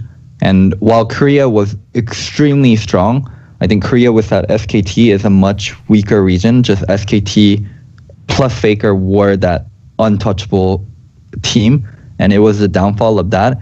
And without SKT like leading the charge, like, Korea seems much more mortal to Chinese teams. Yes. And like the rest of the world in general. So yeah, that's how I really remember that year. Like, Faker crying after losing and being like, it's possibly over for SKT, and then being confirmed in spring and summer, like, it is over for SKT, and the door is wide open. Like, we thought Kingzone would be the next team taking it up. Now it seems more likely that it's RNG or maybe KT.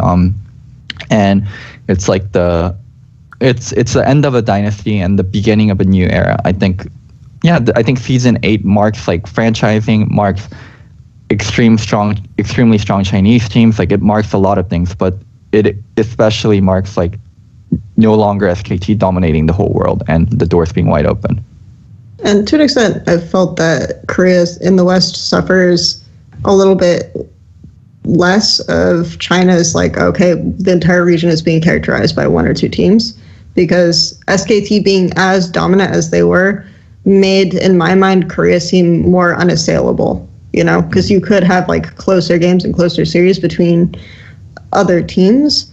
But the fact that SKT was always the MSI rep, was always like the one, if there was only one team going to this tournament, it was going to be SKT, made the entire region just seem so unbeatable. Whereas if SKT didn't exist, you had the feeling that NA, EU, and LPL could catch up at some point, you know, like could be competitive. So I think that SKT, it's really crucial to underline that SKT opens the doors not just for other Korean teams, but for teams internationally as well. Yes, of course. Okay, so coming to this year then, the three teams we have for this year, Kelsey. So Royal Never Give Up, obviously we have them because they are the champions. Uzi got his titles actually. Multiple. And then we have, who are the other teams? Give us IG. the three teams. IG. Invictus Gaming and Edward Gaming again. So. Right, so to outline the context here, Edward Gaming this time is actually coming in as the third seed. So this is the year where they're not a champion. They're not like considered cream of the crop. In fact, this is the year where in theory it should be fine to potentially do badly because they don't have some superstar roster. Royal Never Give Up is the dominant champion. They in some ways are in the position that in years gone past the EDG team of 2014 was, for example, where they won the splits. And then you obviously have the IG team is a very interesting one in as much as they haven't become champions, but they've clearly got talent. They've got amazing players like Rookie, and people are excited to see them, but I think a lot of people don't know what to make of them. So how would you set out the three teams for us? So I would say that IG are kind of a 1-3-1 team, like tried and true 1-3-1 team, like really strict 1-3-1 team, to the point where I've kind of said that NA plays on Howling Abyss and IG plays on three versions of Howling Abyss. They don't really want to, like, they want a hard push, and then every once in a while they will play to group to get a pick with a champion like Varus or something, but not necessarily to hard 5v5. And in the hard 5v5 is when they're outclassed by a lot of their Chinese brethren, and just general approach to setups. Like if you're familiar with Echo Fox, I liken Echo Fox to IG a lot in terms of they don't necessarily set up for objectives super well, but they will kind of brute force a lot of their games, and they do have a really smart approach, I think, and to the just making sure that they have like, okay, we're pushing out this wave and now we're pushing out this wave, and we're not going to be in a position where one of us gets caught, you know. So I think that those are really good things about IG, but they still feel a lot like the way IG has always felt, where there's not necessarily a big plan, right? It's we're gonna beat you in the 1v1, the 2v2, whatever, but there's not necessarily like the strategy has never really been IG's thing, and I still think it is. For Western viewers, you'll probably know IG as the home of Rookie, the really, really strong Korean player that went to China and never got to see international success. And this is like the first time we're seeing him in international. And also you'll know IG as the team where the owner played the AD for a game. So yeah, I mean, that's what I know as a Western audience. I think that's kind of really indicative of IG as an organization, though, because it was always like Wang Sitong was like, I'm going to pay people to sort of be my gamer friends, you know? Like that's sort of always the way he's approached esports, and he's gotten more serious as he's gotten older, but that was like the way that IG as a team started out. He still will frequently duo with players like Baolan, players like Rookie that are on the team, and just like kind of have fun in the game. And he sees this as, you know, like he's a rich kid, son of. And when your dad is like one of the richest people in China, one of the most powerful countries in the world, like, I mean, you're playing life on easy mode. Yeah, so I think that that's kind of indicative of the sort of project that IG's always been. It has slowly realized that it has to get a bit more serious. I think that Mafa being on the team has been good for them and stuff like this. So, yeah, that's more or less how I think of IG. just the owner playing in one of the games because he can. So. Okay. So what about this year's EDG then? Because as I alluded to, it's not the same as when they were champions, and obviously there was even a transition where Aaron stopped being the coach, and that whole system, it's very much a different squad. So who is 2018 EDG? I think if you watched LPL after Rift Rivals, anyone who consistently watched LPL after Rift Rivals would probably tell you that they didn't expect EDG to make this Worlds.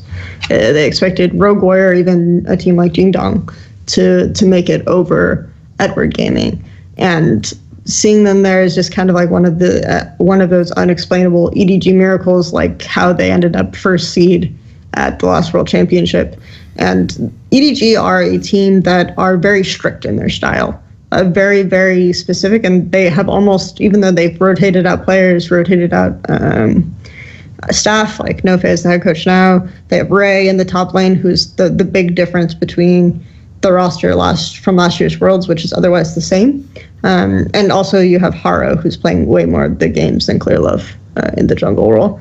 But even though they've changed players, they've changed all of the stuff, they still play very much similarly, which is like, okay, we're going to set up for a level 6 group bot play. We're going to play through our bot lane. We're going to try to win team fights around Baron. We're going to play the game like to that way, and there have always been echoes of that for EDG. It's just that I feel like now this is finally the point where other teams in China have said, okay, we've seen you play this song so many times, like we're kind of sick of it, we're over it, we know how to play it against it now. It feels a lot like when WE were on the out in season 3, so seeing them at this Worlds is a bit of surprise because they had a pretty bad summer split overall.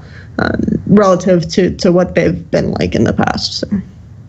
Okay. And then the last team, we've saved the best for last, is the Royal Never Give Up team. And we'll talk about our specific expectations for what the teams will do in the tournament a little bit later. But to introduce the team, so people obviously saw them at MSI. They won the MSI. They dethroned the King's Own team, who, as Loco alluded to, was supposed to kind of like take the mantle, become the new SK Telecom. They just won LCK. What can you tell us about the Royal Never Give Up team? And obviously, mainstay remaining Uzi I would say that if I had to pick a team to be the team fighting team from China this year's World, it would actually be EDG and not RNG, but they are still very good at team fighting. And more of what they do is focused on making sure that UZI is protected so that if they do get to a team fight, they can win it, And so they will have a very their early game plans aren't always that good, but they do have some of the more creative, like level ones. Their players are very flexible, are happy to start in lanes that aren't their own, which I think is somewhat unique to teams just in general. And they will do like weird things like the lane swap, which shouldn't work out, but because of the way that they'll push out one wave and then try to match or something like this, it ends up working out okay for them.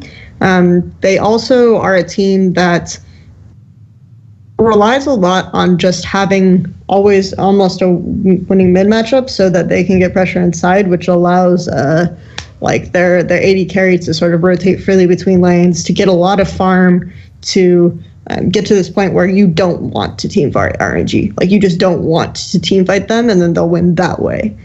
Is I think the best way to think about them. Like I said, their early game isn't really good, and if you had to be on the fence, they would be a team fight team, but I think it's more like they're the team fighting people you want to avoid. So can you talk a little bit about their accomplishments this year? Yeah, sure. So I would say that UZI's success actually started at the All-Stars event, which I think actually ended up being really important to him, because even though it was like a fun tournament or whatever, he won, the 1v1 in China, won All-Stars, right? So after that, it broke down probably a lot of barriers that he had internally. And so for the first time, UZI won the LPL, which even though we've been talking about him basically almost since the start of the episode, like since the start of LPL, he hasn't won an LPL title, right? He's been a huge force in China for a very long time, and he hasn't won an LPL title. And this spring was the first LPL title they won. And it feels just like since this All-Star event, they've kept going. They can't lose, right? They won like UZI's team won All-Stars.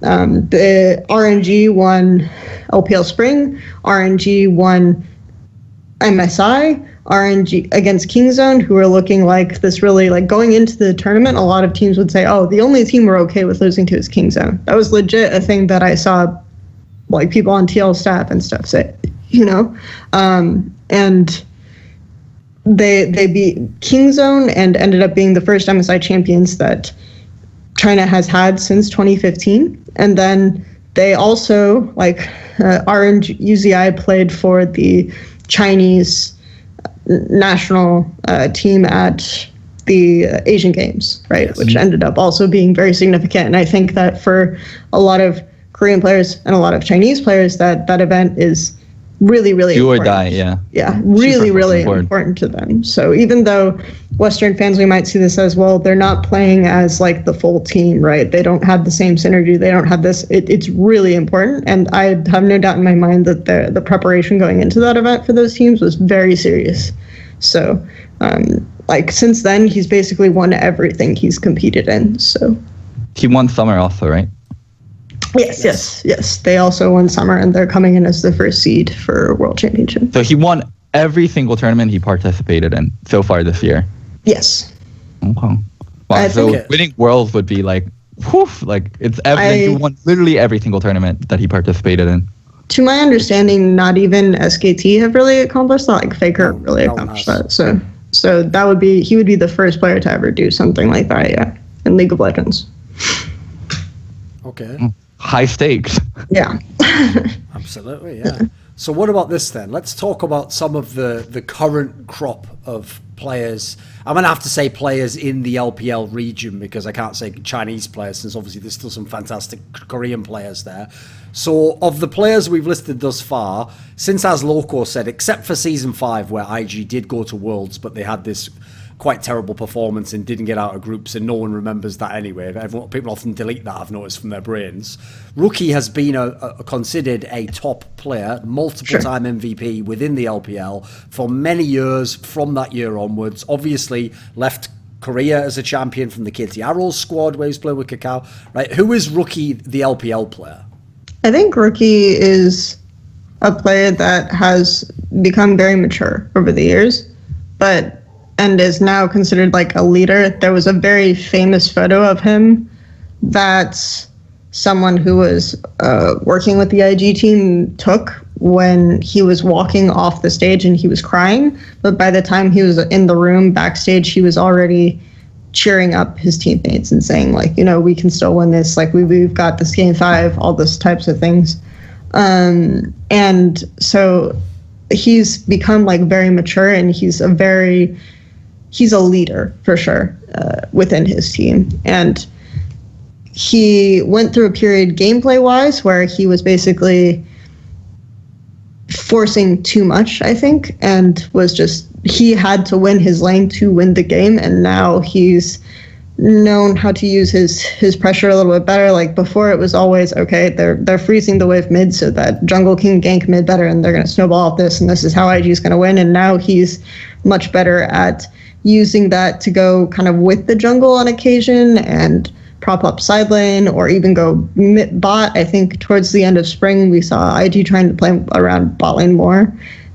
So I would say that Rookie, the LPL player, is a really, really strong individual player who also works really hard to figure out what his team needs from him at that time. And he's also a player that Chinese fans really love because as soon as he came to LPL, he made a huge effort to learn Chinese and to stream in Chinese.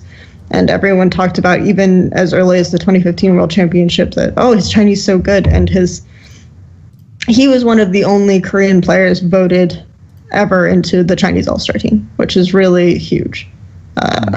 So they didn't even vote like Deft, etc., and they didn't even give them a vote. Yeah. So. Okay. I think it would have been impossible for Def to ever win versus the UZI in a Chinese popularity vote. But do Chinese have strong mid players that could have challenged Rookie for the popularity vote? Zhao Hu? Yeah, I mean, Zhao Hu is really well loved. Cool. Xia. Cool, Xiang, or Xia, yeah.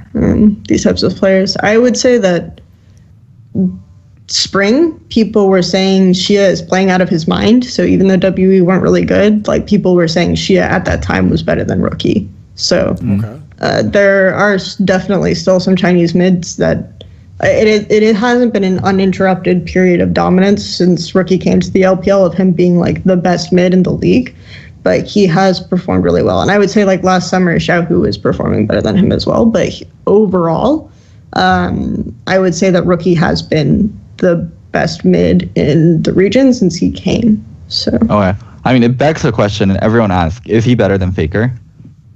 Is Rookie better than Faker? See, that's like a really difficult question to ask because I feel like Faker has to have suffered huge crisis of confidence. So based on that alone, I would say maybe right now Rookie has been performing better than him individually, but it's really hard to even isolate that watching their games as well because like the entire team is underperforming for SKT, whereas I feel like if IG get a red side drop they get 3 winning lanes and they steamroll and Rookie looks like a god. So there are times when that's hard to ask. I would say there are aspects of his play that are better than Faker's, just like the general overall confidence, the risky plays that he's willing to make, like some of the stuff that he does is really, really strong.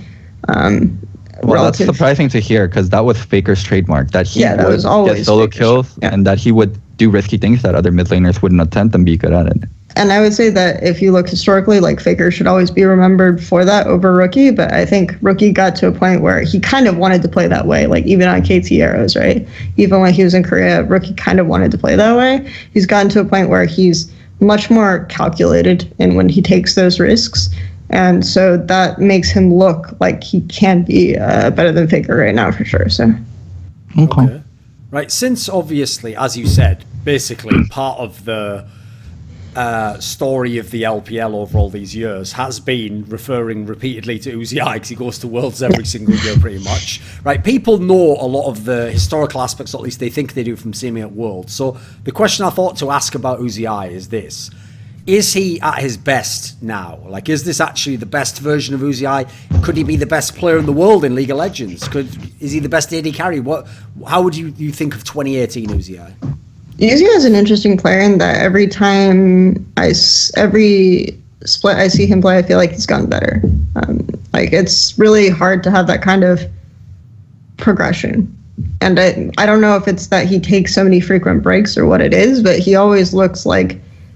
I remember saying this last year that UCI is more mature. You know, he's more focused on like when he's playing or where he's positioning. He's never going to make the mistake where he's solo pushing on through mid, which I think a lot of EU AD carries make, for example, and people just collapse on him and kill him. He's never going to make those types of mistakes. But he just got to this point this spring in particular where I felt like I didn't think that you could be that good at AD carry, you know? Like he was just playing at a completely... That's high praise. He was playing at like a completely insane level. And I think this is definitely his best year for sure, based on that. And then he maintained that form all the way till summer, right? So he's like going off the high, like the Uzi we're going to see is the best version possible. Yeah, I think he will be there. I wouldn't say it was like a consistent he kept this form because obviously he took breaks and so there was some catching up, but by summer he was looking really insane again. By the summer final he was looking really insane again, yes. Okay. And then one of the things, since as we referenced, it was actually a surprise that the EDG team was the third seed. A lot of people, as you said, the Rogue Warriors team particularly people thought was very good. And then in the playoffs, obviously the Jingdong team looked pretty good. These are two squads, right? Obviously, we're not going to go into this too much because these players won't be at Worlds. But tell us a couple of players, maybe one from each squad, who are very good players within the LPL, but we won't see them at Worlds. But this is a way to introduce people. You know, maybe in a future Worlds they'll be there. Who would you pick out? I would talk about SMLZ because I feel like this is the AD carry of Rogue Warriors. I feel like AD carry is a role that China's always been known for, and the fact that SMLZ hasn't been able to represent his region yet is kind of sad because I would say that there are periods where SMLZ has. People have even debated whether or not he's performing better than UCI domestically last year. in particular. I think he's a really strong player. Like, he has gone to Rift Rivals. Like, he was with OMG last split, and OMG went to Rift Rivals. But beyond that, I would really like to see SMLZ play better. I think he is the second best AD carry in the LPL right now, and he's the series between RNG and Rogue Warrior, though, despite it having like the really short, humiliating game, was interesting just to see those two kind of match up a bit. And it's sad for me that he's not there.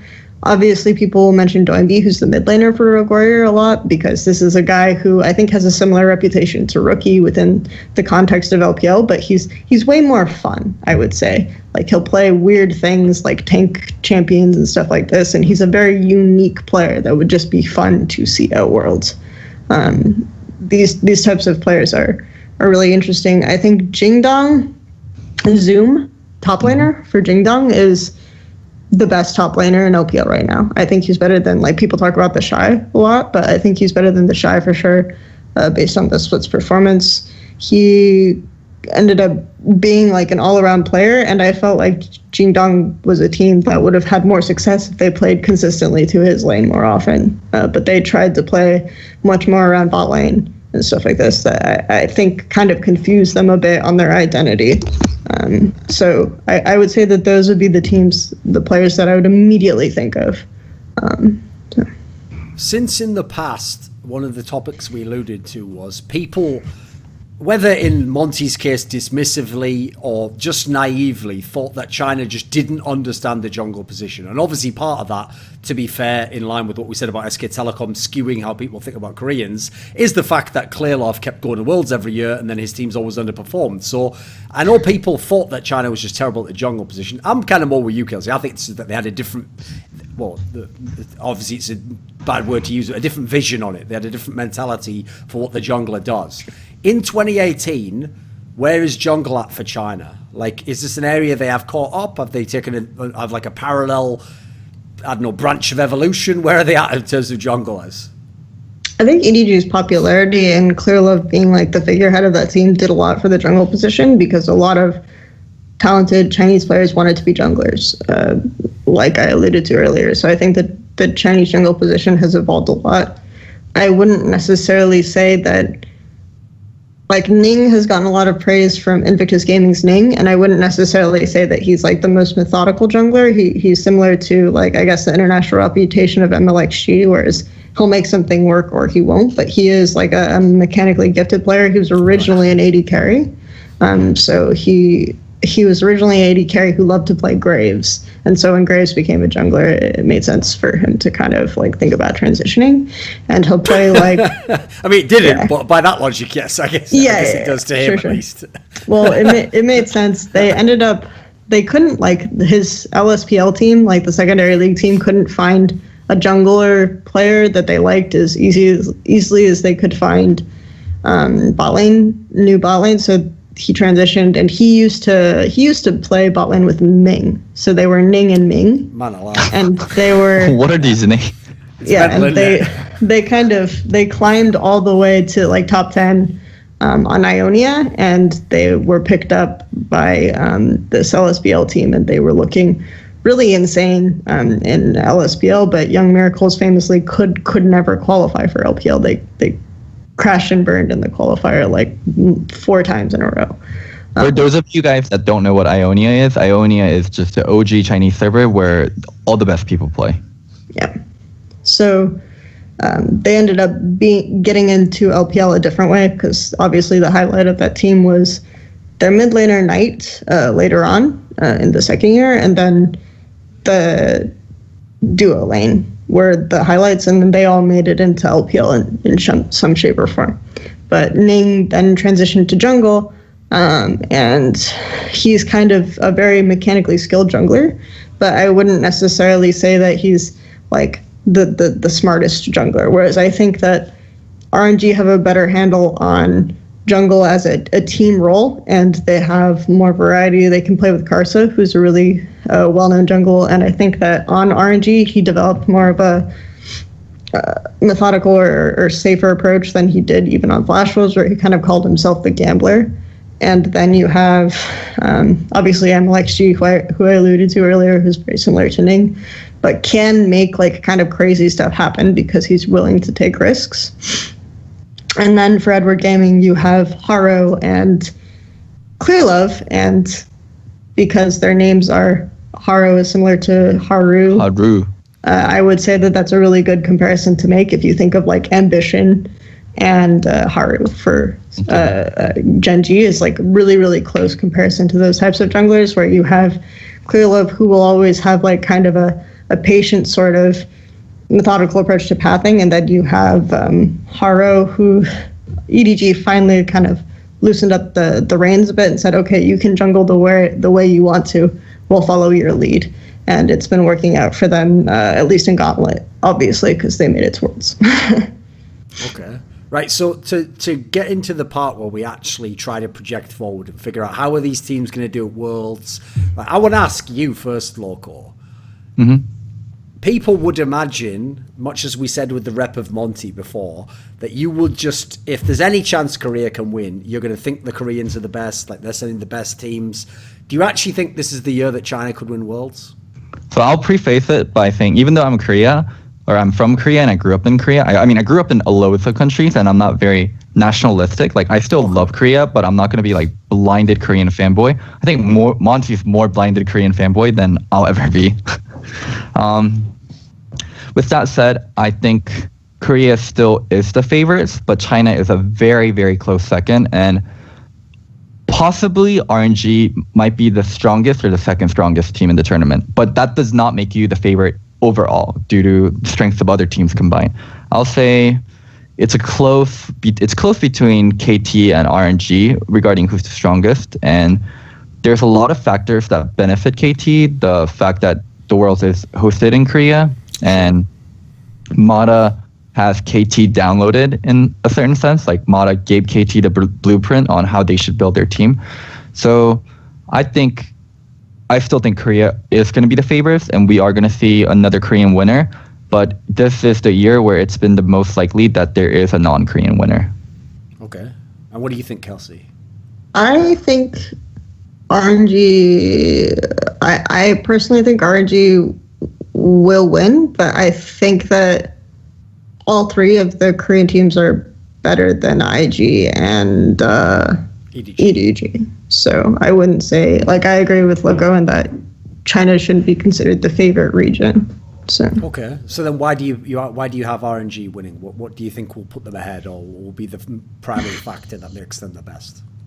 I think that RNG's ability to adapt over the course of a game is really, really beneficial to them and helps them a lot, like just in general. And then the fact that they have a smart approach to early game, if they need it, will really help them in group stage, for example. And then when they get to the final, if they get to the final and it's KT versus RNG, this matchup is actually so interesting because there are advantages that both teams can have. Like, obviously you have Deft and Mata who also played in China and have played against these players.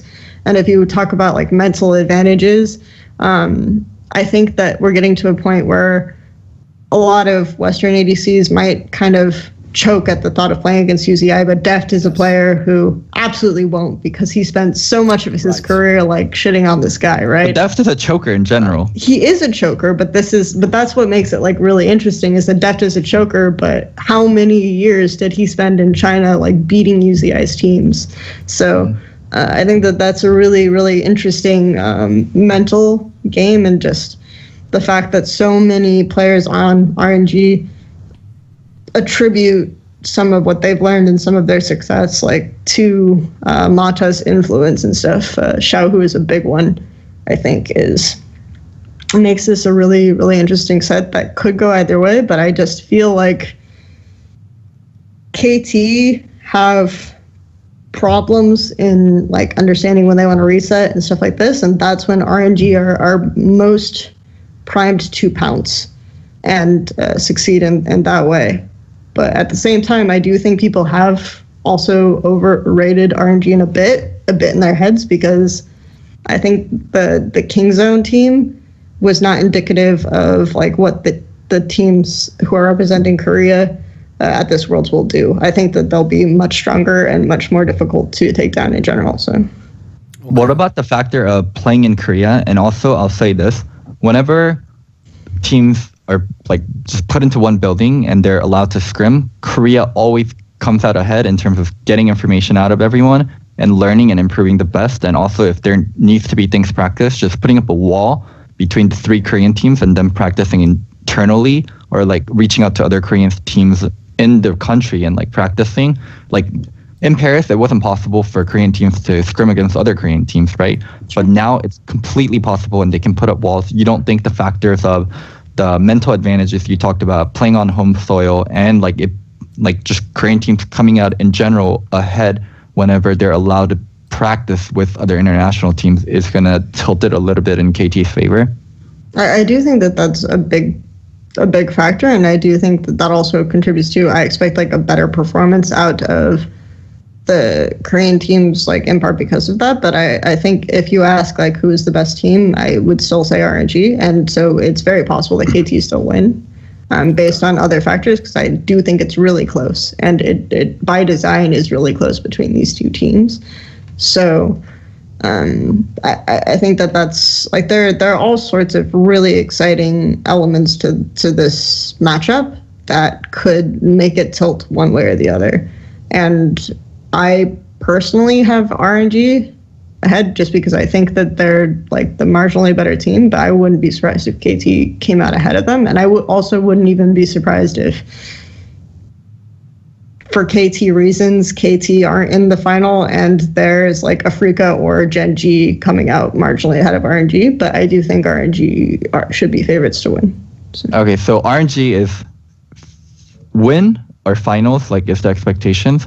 What about for IG and EDG? Do you expect them to get out of groups? Like, how do you feel about them? So I think like based on the group draw that was done, it's doable for EDG to get out of certain groups, like Group C, for example, is doable if they get fed into that. I think Group A will be really hard for them. Really? They have LMS team as the first seed in Group A, like Flash Wolves, right? Flash Wolves, and they have and Buffalo and Flash Wolves, Buffalo, and what's the other team in Group A? Africa. So I